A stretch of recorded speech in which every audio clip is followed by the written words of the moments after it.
Bismillahirrahmanirrahim. Bismillahirrahmanirrahim. Assalamualaikum warahmatullahi wabarakatuh. Biridhanillahi ta'ala wa bisyafati Rasulillah Muhammad sallallahu alaihi wasallam, khususan li mu'allif hadzal kitab al-alama Syekh Abdul Wahhab Asy-Sya'rani wa Syekh Salim bin Suman al-Hadrami wa bi niyatil futuh wal munuh wa rasul salahil jasad wal ruh bisiri asraril Fatihah. A'udzu billahi minasyaitonir rajim. Bismillahirrahmanirrahim. Alhamdulillahi rabbil alamin arrahmanir rahim maliki yaumiddin iyyaka na'budu wa iyyaka nasta'in ihdinas siratal mustaqim siratal ladzina an'amta 'alaihim ghairil maghdubi 'alaihim waladdallin. Rabbil firli wa liwalidayya wa lil mu'minina amin. Bismillahirrahmanirrahim. Wa qala Syekhul Mu'allif rahimahullahu ta'ala wa adaman nafa bihi wa bi barakati ulumihi wa bikum fid dharain amin. Qarradiyallahu ankum. Jamaah sekalian, nanti saya mohon izin, tadi sudah izin sama pihak DKM, jadi nanti saya tidak bisa salat berjamaah Isya karena ada urusan yang insya Allah sama nantinya juga gitu. Nanti salatnya di pondok sama santri, baru nanti ada jalan lagi gitu. Jadi saya izin tidak bisa berjamaah Isya di sini. Tadi sudah izin sama DKM. Yang kedua, kemarin janji ingin berbicara tentang syuratut tayammum ayat 10 macam itu. Tetapi saya tergelitik ini tentang angan-angan atau keinginan malaikat Jibril yang dinasihatkan Rasulullah kepada Sayyidina Ali.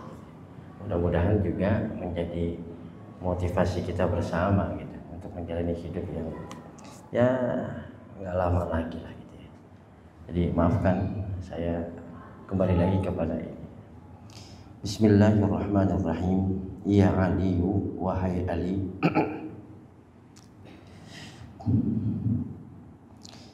tamanna Jibril ayyakuna min bani Adam li sab'i khisalin. Wahai Ali, Jibril pernah tamanna, Jibril pernah berkeinginan, berangan-angan menjadi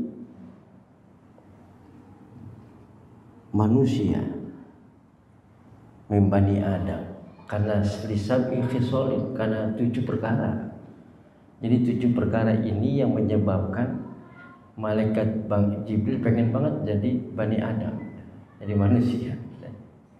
Apa sih ini 7 hal itu yang bisa begitu menggoda seorang seorang malaikat Jibril alaihissalam?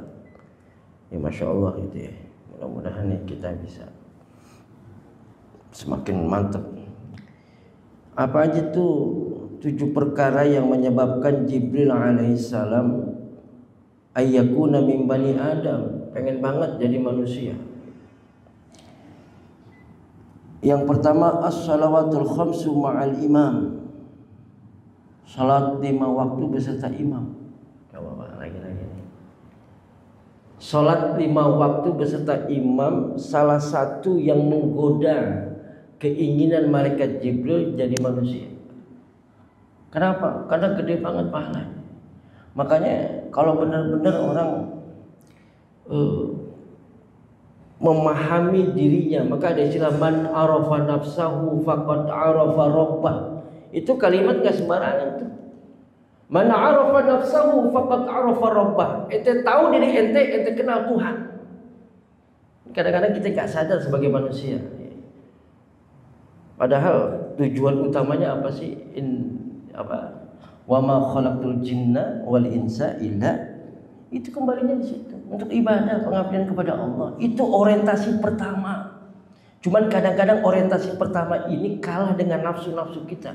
Padahal jelas alhaakumut tadi itu imam baca alhaakumut takatsur hatta zurtumul itu. Keinginan manusia nih, nafsu ini yang melupakan untuk orientasi kehidupan kita di dunia untuk apa gitu. Padahal kalau udah lewat, maka dikatakan Rasulullah kafa bil maut wa'izah. Cukuplah kematian sebagai sebuah nasihat. Sehebat-hebatnya kita kembali lagi kepada asalnya. Selesai. Enggak ada persiapan. Al mautu ya'ti baghtatan wal qabru sundukul amal. Mati datangnya tiba-tiba dan kuburan itu adalah kotaknya amal kita. Ya Allah nih. Kalau dia benar-benar memahami apa fungsi kita, maka orientasi ibadah menjadi napas gerak hidup dia.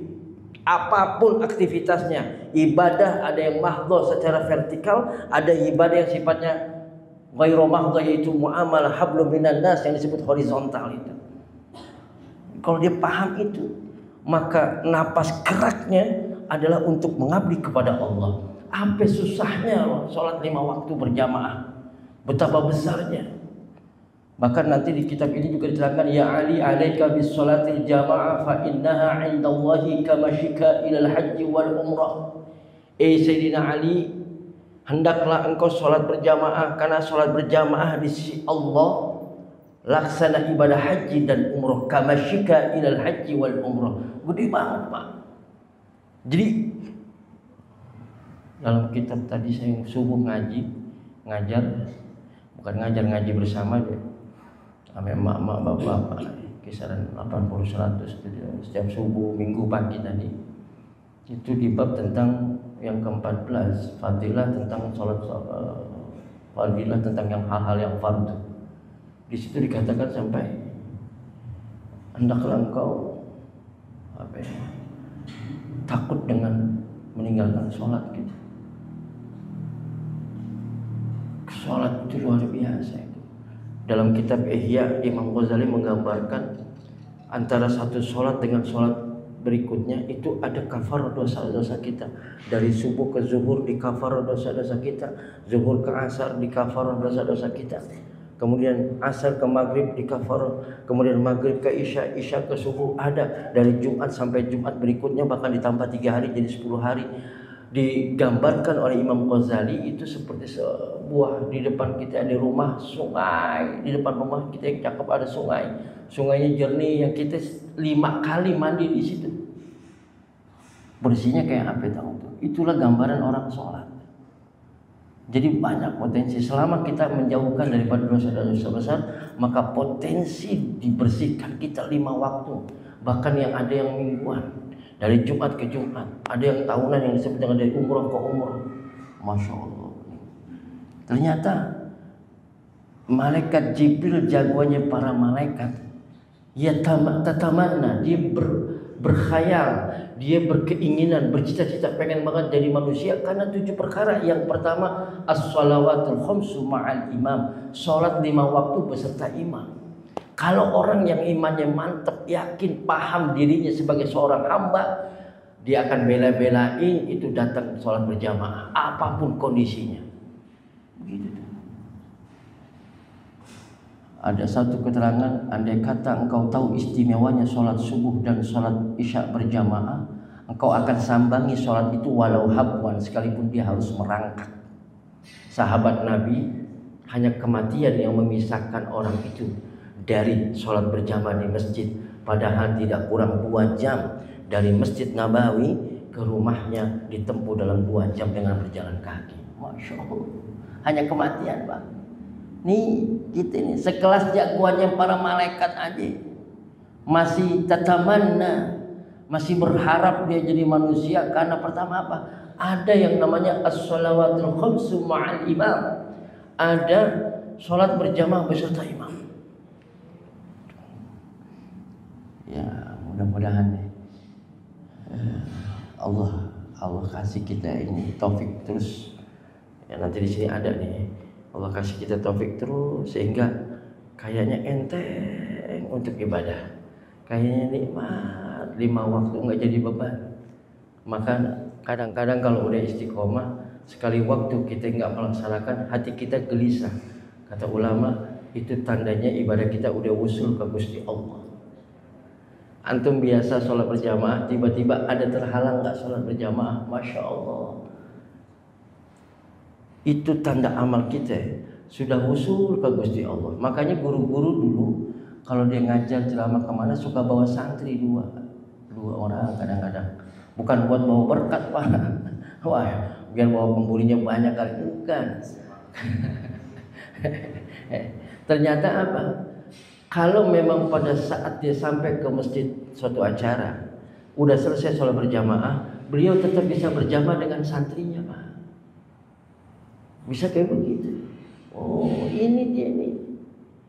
Jadi nggak ingin hilang, nggak ingin luput sholat 5 waktu dengan berjamaah, karena kan pahalanya gede banget, sampai 27 derajat. Satu langkah menghapus dosa, satu langkah mengangkat derajat kita. Kita seakan-akan ibadah haji dan umrah. Ya Allah, makanya dalam surah Ar-Rahman sering saya katakan nggak kurang 31 kali Allah menegur kita. Fabi ayyi ala'i rabbikuma tukadziban. Mesti kayak gimana lagi sini? Dikasih mobil, dikasih motor, dikasih sepeda, dikasih kemampuan kaki untuk melangkah. Gimana lagi nih caranya agar ente mau sholat berjamaah? Kan seakan-akan begitu berkata. Gerangan apa nih yang begitu bikin hati ente keras banget sih untuk sholat berjamaah? Segitunya ente nggak mau 27 derajat, segitunya ente nggak mau dihapus dosanya, segitu ente nggak mau seperti ibadah haji dan umroh, dikasih mobil, dikasih motor, dikasih sepeda, dikasih kaki, dikasih kemampuan untuk melangkah. Sampai segitunya ente punya hati gelap banget sih, keras banget sih hati itu. Berarti ente nggak kenal siapa diri ente. Man arafa nafsahu faqad arafa rabbah. Ente nggak bakal kenal Tuhan karena ente nggak tahu siapa diri kita. Nggak tahu diri kata orang. Masya Allah. Iya, mudah-mudahan ya Pak. Anak-anak kita makanya tuh coba bayangkan. Coba lihat proses perintah sholat. Ada kitab Melayu ya. Kitab Melayu itu kayak model Babul Minan gitu Pak, yang bermula yang gitu. Nama kitabnya Al-Jawahir wal Yawaqid fi Ahlil Kabair. Jadi buku itu, kitab itu mencoba mengklasifikasikan dosa-dosa gede. Ternyata ranking pertama itu adalah tarkus shalah. Ternyata tarkus shalah. Masya Allah, ninggalin sholat. Dan itu pekerjaan paling ringan kata Imam Ghazali. Ketika mencoba bertanya kepada muridnya, pertanyaan bukan karena tidak tahu, tapi ingin mengetahui sejauh mana pemahaman murid-muridnya akan pelajaran yang telah diberikan oleh Imam Ghazali. Wahai murid-muridku, apa sih di dunia ini yang paling ringan? Jawab ini, katanya kapas dan sebagainya. Kata Imam Ghazali, boleh jadi benar, tapi ada yang lebih benar. Apa? Yang paling ringan di alam dunia itu adalah tarkus sholat. Ninggalin sholat ya, enak banget. Entar selesai, insya Allah. Makanya guru-guru dulu ya, terlepas dari perdebatan tentang sholat qadha, suka kasih nasihat kepada murid-muridnya yang dulu mungkin pernah beberapa tahun lalu lalai meninggalkan sholat. Setiap 5 waktu ente bangun lagi, ente niatin qadha sejumlah bilangan yang kira-kira berapa tahun ente ninggalin sholat. Begitu tuh, saking ihtiyatnya dan ikhtiarnya dikodok-kodokin tuh. Begitu dia tobat, dia ingat kepada Allah, dia kembali kepada Allah, kembali kepada relnya. Guru-guru ajarin, kalau memang ente dulunya sering ninggalin sholat, setiap 5 waktu bangun lagi niatin kodok. Apa begitu? Sampai seperti itu. Masya Allah. Nih, ternyata kalau sekelas jagoannya para malaikat saja yang menjadi wasilah turunnya wahyu kepada baginda Rasul, kepada baginda Rasulullah, yaitu sholat 5 waktu beserta imam, artinya berjamaah, berarti kan nggak kaleng-kaleng nih amaliyah ini. Ringan sebenarnya Pak. Cuman kalau kita renungkan apa sih beratnya gitu. Tapi memang kata Imam Ghazali itu paling ringan. Paling ringan di alam dunia ini bukan kapas, bukan macam-macam, ninggalin sholat. Kadang-kadang dibikin itu satu stadion kagak sholat, acaranya habis maghrib atau pas maghrib. Itu penonton udah datang dari jam 12. Emang kapasitas sholatnya cukup? Emang airnya cukup? Zuhurnya hilang, asarnya hilang, maghrib lagi main hilang. Satu stadion itu, kalau mati gimana? Iya Pak, segitunya itu. Apa sih? Ya, begitulah. Maka perintahnya umur 7 tahun aja anak suruh 10 tahun ya keras dikit lah. Keras yang positif kepada anak untuk perhatikan sholat-sholatnya.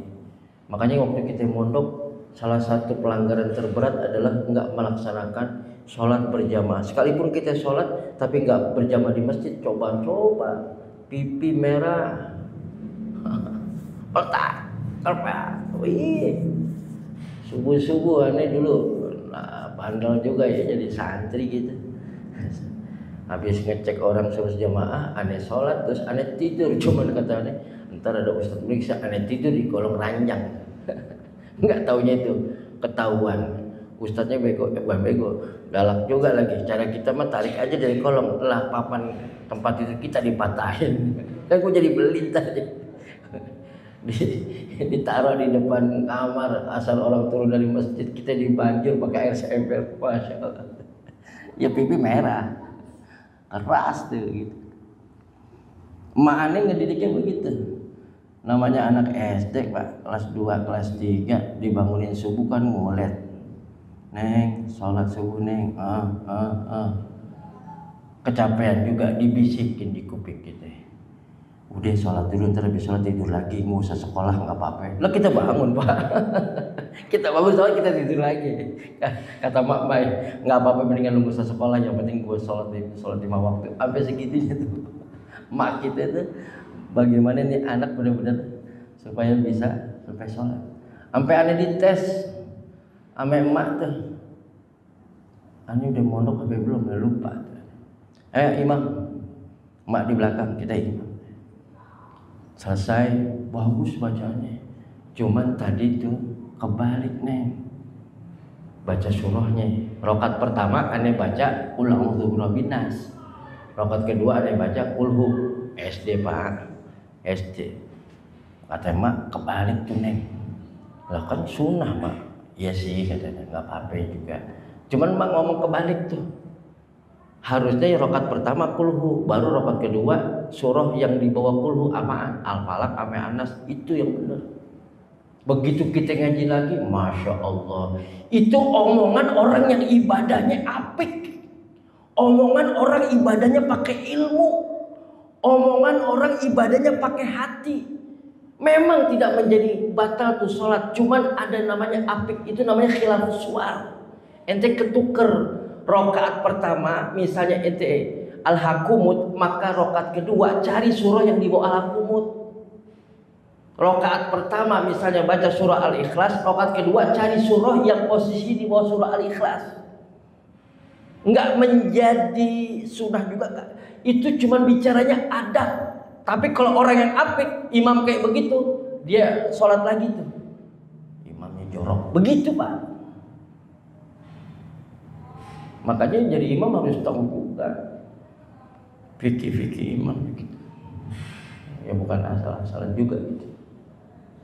Jatuhnya yang disebut takbir intikal gimana sih?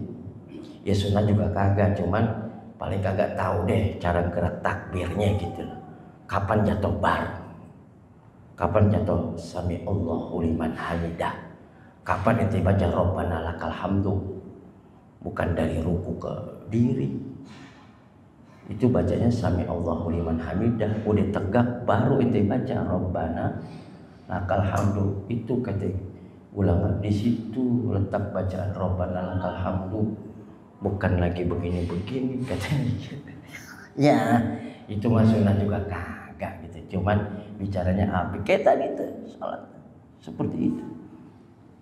Cuman itu penuh perdebatan. Kita kembali lagi, sampai segitunya orang tua pengen anaknya terlatih untuk sholat. Iya, cuman kalau dipikirin iya juga ya, apa sih susahnya gitu jalan gitu. Makanya kalau orang khusyuk dalam keadaan sunyi mah nggak istimewa, matiin lampu jam 2 malam, jam 3 di kamar sendirian bisa nangis, bagus, hebat, tapi ya nggak istimewa juga lagi. Dalam keramaian dia tetap bisa bersama Allah, itu yang mantap. Sunyi itu bunyi yang tersembunyi, hati dia tetap bersama Allah. Nikmat ibadah, Masya Allah. Gerak napasnya selalu zikrullah. Sholat kan zikir, aqimus sholat li zikri. Kalau orang tahu begitu, makanya masjid mungkin penuh. Aneh kira nih masjid di sini, Masya Allah jamaahnya tadi sampai 6 saf lebih. Aneh kalau mengukur satu masjid, satu kampung, bagus apa enggak itu pengajian ngefek apa enggak, aneh cuma lihat 5 waktunya. Kalau pengajian 5 waktu itu bagus, kualitas sholatnya, entah itu secara kualitatif maupun kuantitatif, boleh jadi itu taklim yang ngefek. Tapi kalau enggak ngefek. Ngukurnya di situ. Ada kesadaran dia mau meramaikan masjid, ada kesadaran dia mau mengaburkan masjid. Cuman apa ini? Cuman orang sekarang berlomba-lomba bangun masjid, Pak. Yang saya waktu katakan dulu, kata Rasulullah nggak bakal terjadi kiamat sebelum orang nafsu bangun masjid.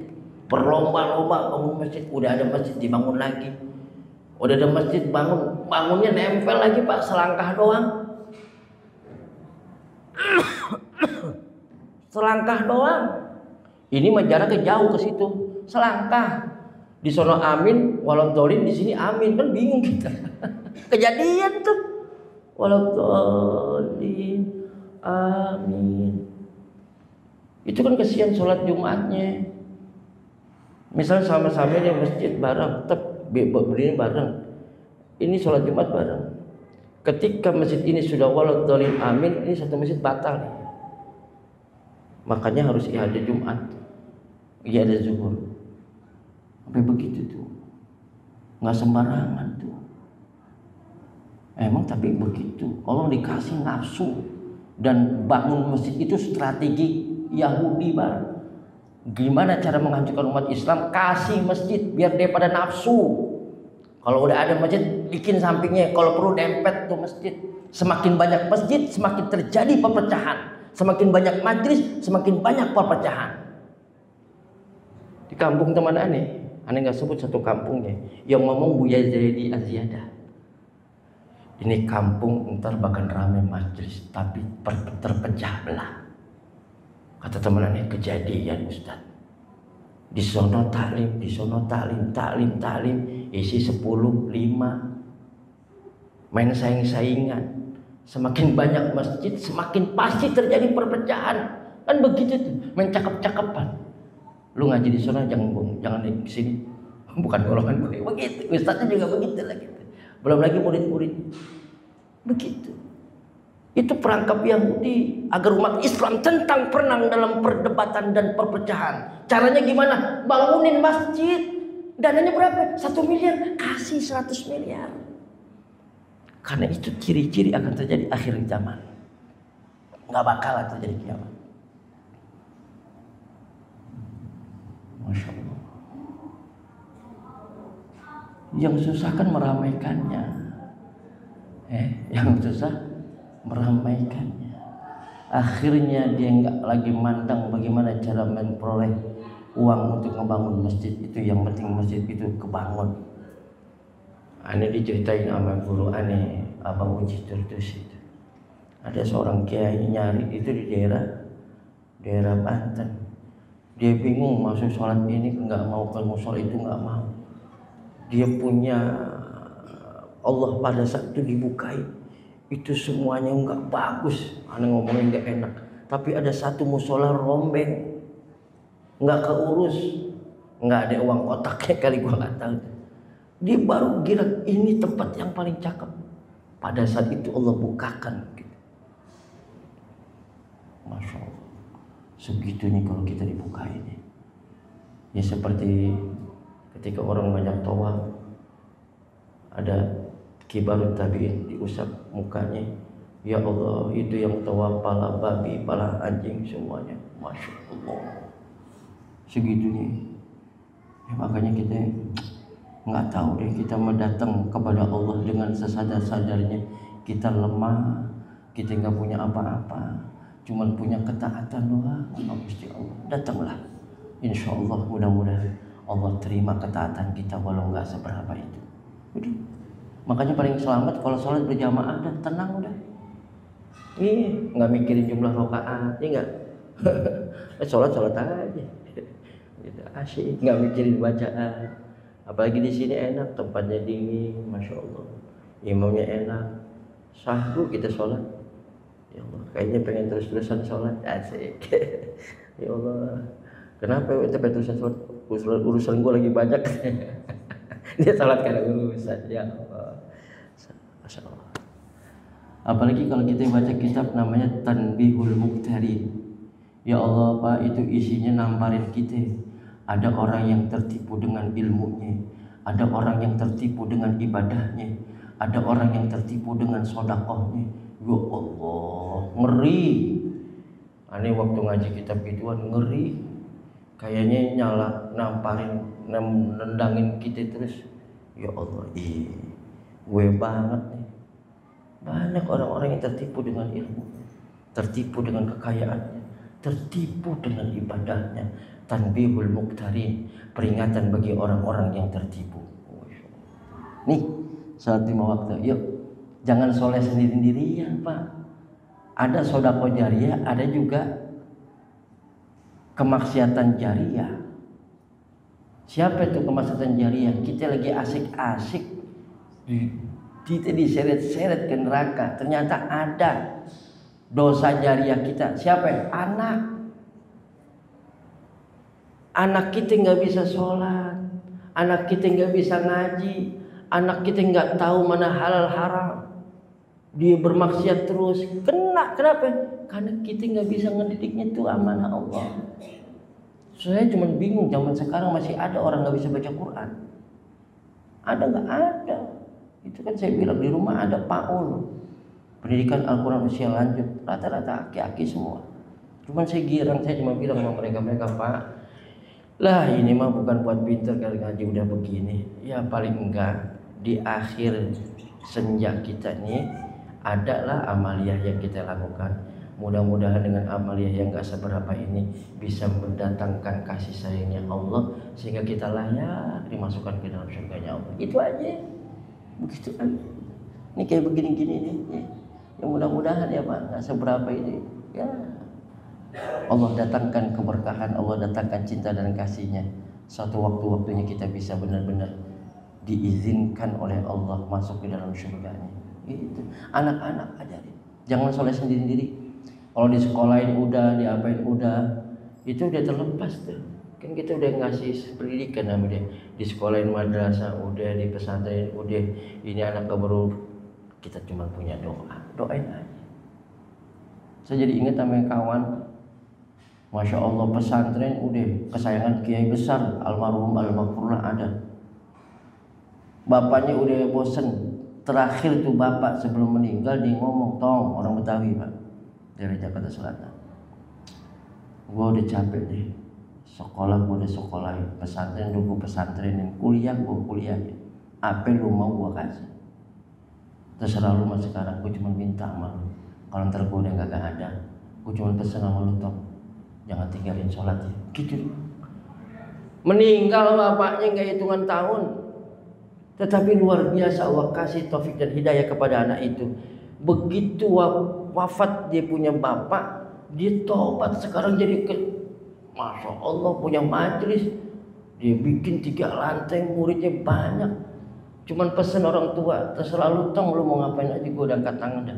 Cuman pesen gue satu, lu jangan tinggalin sholat ya. Masya Allah. Iya deh. Makanya kita ini pasrah banget sama anak dah, sama Allah kita pasrahin. Dia lagi kos, saya tahu karena saya juga pernah anak kos. Cuman ngeceknya kalau malam, udah sholat, udah baca Quran, udah ya, udah gitu aja.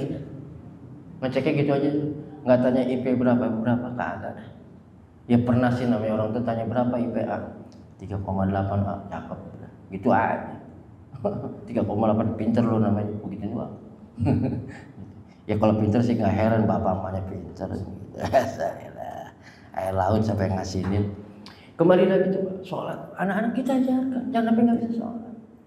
Segitu kita takutnya, anak kita nggak bisa hidup, kita sekolahin. Kalau perlu kita nyogok masuk pegawai kerjaan, beliin rumah, modalin. Kita takut ngeliat anak kita susah. Tapi pernahkah terbayang kita nggak takut nggak nanti anak kita ini nggak bisa sembahyang, anak kita nggak kenal Allah, anak kita jauh dari agama, anak kita akan nyansang di neraka? Pernah nggak? Ya Allah, jangan sampai anak turun kita begitu.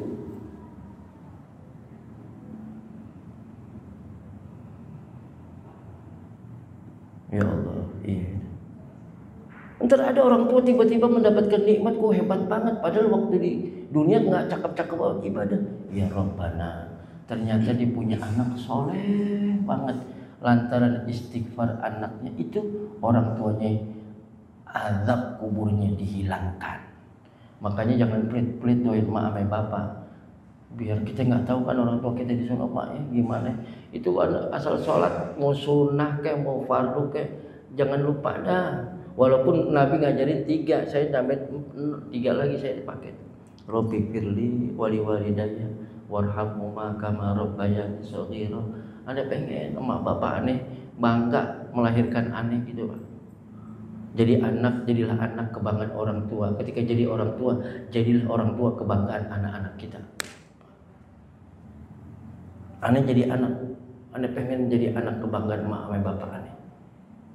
Anda udah punya anak jadi orang tua, anak pengen jadi orang tua yang menjadi kebanggaan dan panutan anak-anak Anda. Begitu. Sholat, biar anak kita ajarin sholat. Ya Allah. Ya, ntar anak yang nggak sholat suruh, ayo sholat. Karena kalau nggak dibiasakan nanti bergerak dia punya hati, gelap dia punya hati, sulit dia akan menerima kebenaran. Hatinya udah keras. Sholat itu melembutkan dia punya hati. Sodako itu melembutkan dia punya hati. Ayo. Masalah khusyuk mah udahlah, itu nanti ada level-levelnya. Sholat malah sholat aja. Allah Ustaz, saya sholat masih kebayang macam-macam. Nggak apa-apa, sholat. Ya Allah, mudah-mudahan ya Allah kasih anak-anak kita soleh-soleh semua, mantu cucu soleh semua. Iya, mantu juga tanya bisa sembahyang apa kagak. Jangan ditanya kerjaannya di mana. Oh, kerja saya di bank, kerja saya di Pertamina. Oh, bangga banget. Iya. Tapi tanya bisa ngaji nggak tuh mantu ente? Bisa sholat nggak? Rapi nggak sholatnya? Istiqomah nggak ibadah? Itu juga bagian terpenting dalam kehidupan ini. Ya. Ternyata sholat 5 waktu beserta imam. Ya. Harus ada kualitas dong Pak. 30 tahun usia kita jangan sama dengan kualitas waktu umur 20 tahun. Umur 40 tahun umur kita jangan sama kualitasnya dengan usia 30 tahun. Umur kita 50 tahun jangan sama ketika kita umur 40 tahun. Itu ada progres. Harus begitu. Oh, dulu masih di bawah 50 sholat, kita sholat cuman nggak tepat waktu, nggak on time, kemudian nggak mikirin jamaah dan sebagainya, masih belentang-belentang masalah waktu deh. Yang penting sholat. Iya, usia 40 masuk 50 tahun udah mulai rapi dia punya sholat, udah mulai dia jaga berjamaahnya, udah mulai punya kesadaran. Iya, aneh udah sedikit lagi menghadap kepada Allah. Gimana kualitas sholat kita? Ya Allah, dosa-dosa yang lalu banyak banget kita ninggalin. Enak banget kita ninggalin sholat. Ya Allah, ada puasa yang kita, ada barang-barang yang haram masuk. Ya Allah, kita tobat. Maka kata Nabi di ujung sujud terakhir kita doa 3, Allahumma inni as'aluka husnal khatimah, Allahumma rzuqni taubatan nasuha qablal maut, Allahumma ya muqallibal qulub tsabbit qalbi ala dinik. Baca doa itu. Ana minta ya Allah, Allahumma inni as'aluka husnal khatimah, Ya Allah, matikan saya husnul khotimah. Allahumma rzuqni taubatan nasuha qabla al-maut. Ya Allah, kasih karuniakan saya taubat nasuha sebelum saya maut. Ya muqallibal qulub tsabit qalbi ala dinik. Ya Allah, Engkau yang zat merubah dan membolak-balikkan hati, tetapkan hati saya dalam agama Engkau ya Allah. Wala tamutunna illa wa antum. Itu dia. Ya Allah. Ya, apa yang kedua?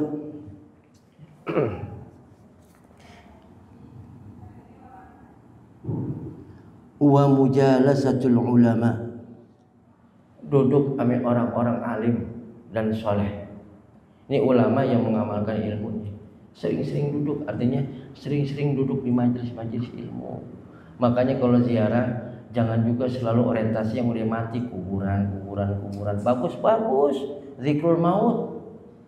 Tapi juga pada orang-orang yang soleh yang masih ada, ziarah. Ziarah itu bukan hanya yang udah meninggal, ziarah yang masih hidup, bagus ziarah. Ya waktu itu anda punya agenda, anda mau ziarah ke Jawa Timur, ada Kia Anokia, datengin, alhamdulillah, masya Allah. Jangankan dapat nasihat, memandang wajahnya saja sudah mengundang rahmatnya Allah. Tuh. Maka kenapa ulama-ulama dulu kalau ngajar suka pakai bangku tinggi, karena nanti ada hadis nih, melihat dan memandang orang-orang alim, maka di situ akan mengundang kasih sayangnya Allah. Di antara itu. Ani dulu nggak tuh gitu. Ya namanya dulu semua Ustaz pakai gitu. Ya asal manusia anak muda dulu gitu. Ternyata enggak segitunya. Ada hadisnya Pak. Kalau nggak salah kitab Lubabul Hadis tuh di bab tentang fadilah ilmu dan ulama. Bab pertama kalau nggak salah. Keutamaan itu. Kapan-kapan kita baca tuh, asik juga tuh kitab. Ya Rabbana. Duduk di majelis ilmu, enggak megang apa-apa itu. La tamussu qalama, enggak megang pulpen. La taktubu harfan, satu huruf ente enggak megang. Jider. Ngajinya nyender. Sama jiping, ngaji nguping. Tapi kadang-kadang ada yang jilor coba. Ngajinya molor. Enggak apa beda. Ya Allah, yang penting niat itikaf, nawaitu an a'takafa fi hadzal masjid sunnatan lillahi ta'ala. Begitu aja. Ya Rabbana, asyik dengerin kali aja. Kan gini loh, keberkahan itu. Ini kita ngaji berkah PKG, lihat efeknya ada nggak nih? Yang tadinya malas berjamaah kok jadi pengen, yang tadinya hatinya keras sekarang ngelihat kesulitan orang kok jadi gampang menangis dengar ayat-ayat Allah, wa idza dzukirallahu wajilat qulubuhum. Apabila disebut nama-nama Allah, hati dia bergetar, ya Allah. Sulit untuk dibayangkan dan dilukiskan dengan kata-kata. Kita nggak tahu kayak begituan. Masya Allah, mudah-mudahan hati kita. Ulama siapa? Boleh jadi kitabnya, boleh jadi si pengajarnya, boleh jadi tempatnya yang memberikan keberkahan itu. Duduk-duduk aja. Kelihatannya Ustadz nerangannya nggak enak begini-begini. Boleh jadi futuhnya ente di dia. Gurunya nggak enak, ini nggak enak. Kitabnya boleh jadi nih si pengarang kasih futuh buat kita. Ngaji kemana-mana tapi lempengan sama dia kok aneh, jadi enak ibadah, jadi semangat, jadi begitu pedulinya, begitu lembut hati kita, kadang-kadang sampai netes air mata waktu sujud. Nggak tahu kita atau tempatnya. Atau tempatnya tinggal tahu. Jadi mudah-mudahan bisa kita begitu. Ya Allah, duduk kami orang-orang soleh, enak. Dulu ada yang punya guru Buya Saifuddin Amsir. Kalau datang ke beliau malam semakin asyik beliau cerita tuh. Asyik banget. Kaya-kayanya begitu. Lautan beliau punya ilmu tuh. Sampai berjam-jam pernah ada ngobrol sama beliau. Ya Allah, asyik banget. Duduk sama orang-orang soleh, melihat, mendengar sama Abah Uci, masya Allah. Beliau cerita panjang lebar dari mulai jatuhnya Pak Harto, dia cerita. Beliau luas juga pemahaman tentang kawasan kenegaraannya. Asyik, hati terus melihat orang soleh ibadahnya enak. ya Allah, tenang hati. Tuh, itu yang bikin jagoannya para malaikat. Tatamanna membani Adam, ayakuna membani Adam, pengen jadi manusia. Yang pertama adalah as-salawatul khamsu ma'al imam. Yang kedua adalah wa mujalasatul ulama, duduk sama para ulama, duduk di majelis ilmu atau ke rumahnya gitu. Masya Allah. Satu lagi Pak, wa iyadatul marid. Yang ketiga nengokin orang sakit. Ini antik nih. Carilah engkau. Ketika engkau berkunjung kepada orang sakit, engkau berkunjung kepada Allah. Begitu. Pahalanya gede Pak orang sakit. Nengokin orang sakit gede. Cuman bingung, kadang-kadang ada sakit yang parah, yang nggak enak ngapa-ngapain. Cuman kalau ditengokin kayaknya nggak pantas. Sakit gigi. Sakit apa? Sakit gigi tuh. Sakit bisul gitu kita bingung ya. Tapi nggak usah ngapa-ngapain. Sakit gigi dah ya. Sakitnya parah, bengkak. Cuman nengokin repot ya. Malah jadi gede. Sialan datang jadi berantem. Sakit gigi gitu. Ada aja orang-orang bercanda begitu. Coba ini. Jadi menjenguk orang sakit, Masya Allah. Kita minta aja. Kita jangan, bukan kita ngedoain, dia juga ngedoain kita karena doa orang lagi sakit mustajab itu Pak. Ya Allah biar saya antum doain aneh juga ya, urusan aneh biar gampang kan. Itu doanya lagi cakep tuh orang. Doanya lagi cakep. Yang keempat apa di sini? Wa tasbihul janazah. Ngiringin jenazah. Ngikut nguburin. Ngiringin tuh jenazah. Pahalanya gede banget Pak soal jenazah. Tadi aneh begitu tuh. Zuhur aneh harus ke Bekasi. Asar itu minta disolatin jenazah itu. Ketua DKM. Orang baik. Masya Allah. Aneh pengen banget aneh jadi imam. Alhamdulillah deh. Aneh gak minta. Di hati cuma ngomong aneh pengen solatin Pak Ustaz. Ternyata aneh, Ustaz tolong jadi imam. Alhamdulillah. Aneh gak tolong. Allahu Akbar. Ini orang baik. Saksikan. Ishadu anna hadzal ustaz min ahlil khair. Ya Allah, asik Pak ya. Ini begini nih, mudah-mudahan ya Allah kasih istiqomah kita biar nikmat ibadah gitu loh ya. Biar nikmat ibadah, coba diistiqomahin ya, diistiqomahin. Al istiqamah khairu min alfi karam. Wallahu alam bisawab. Terima kasih, mohon maaf. Assalamualaikum warahmatullahi wabarakatuh. فبأي آلاء ربكما تكذبان